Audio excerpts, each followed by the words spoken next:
President Trump has tapped the vice president to lead a new task force to combat fraud. And while the massive fraud uncovered in Minnesota has helped to spark this crackdown, it's not just a Minnesota problem. Newsmax crime correspondent Jason Mattera has the story of a scheme in North Carolina that siphoned off millions of dollars in Medicaid funds. Jason. They stole outright about $13 million that they should not have gotten otherwise. Federal prosecutors say this wasn't some sloppy bookkeeping mistake. They say it was a scheme built around a North Carolina drug treatment center. And it was a family affair. Authorities say Brandon Sims owned Life Touch LLC while his mother and sister helped run the operation. According to court records from 2018 through 2023, Medicaid-eligible patients were lured into the clinic using kickbacks. They would get a $50 gift card, give it to a patient at the end of the week. If the patient came to several sessions that week, how often the patient came, that would determine how much they were given in gift cards.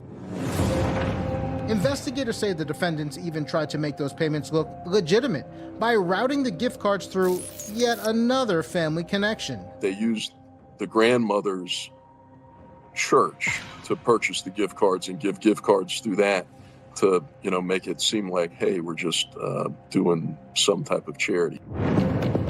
They weren't. In fact, some of the very patients enrolled in the program were allegedly using those gift cards in ways that only deepened their addiction. We had evidence that they would go and buy drugs with it.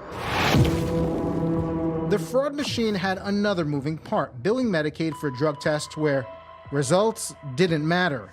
They would do the drug screens on many of these folks. The drug screen would come back positive, showing that the patient was still abusing drugs. And they would just ignore it and sweep it under the rugs and continue to give them kickbacks.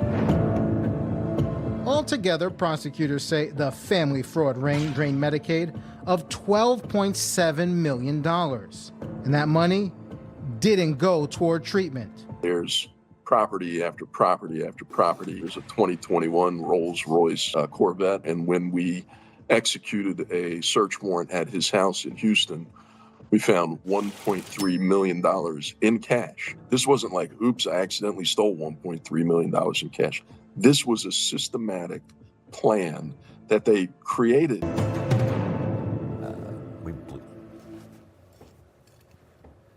To this Medicaid scam have pleaded guilty, including Brandon Sims, who appeared to fancy himself as an influencer. Now comes the punishment. They've recently been sentenced to federal prison with terms ranging from 30 months to 6 years. And another important detail we learned, the government expects to recover about $8 million through asset forfeiture. That's still well short of the total stolen. But the U.S. attorney for the district told us that getting back more than half is considered a win, as sad as that may sound. Mark, Christina? Wow, that is sad. It's tough to see that happen, especially when there's so many people out there that genuinely need services like this. Every dollar you get back is important. You want them all, right, but every one you get back is important. Yeah. So, all right, thanks, Jason. Jason, thanks for bringing us that story. Information. Truth is freedom. Is Newsmax. It's real news for real people.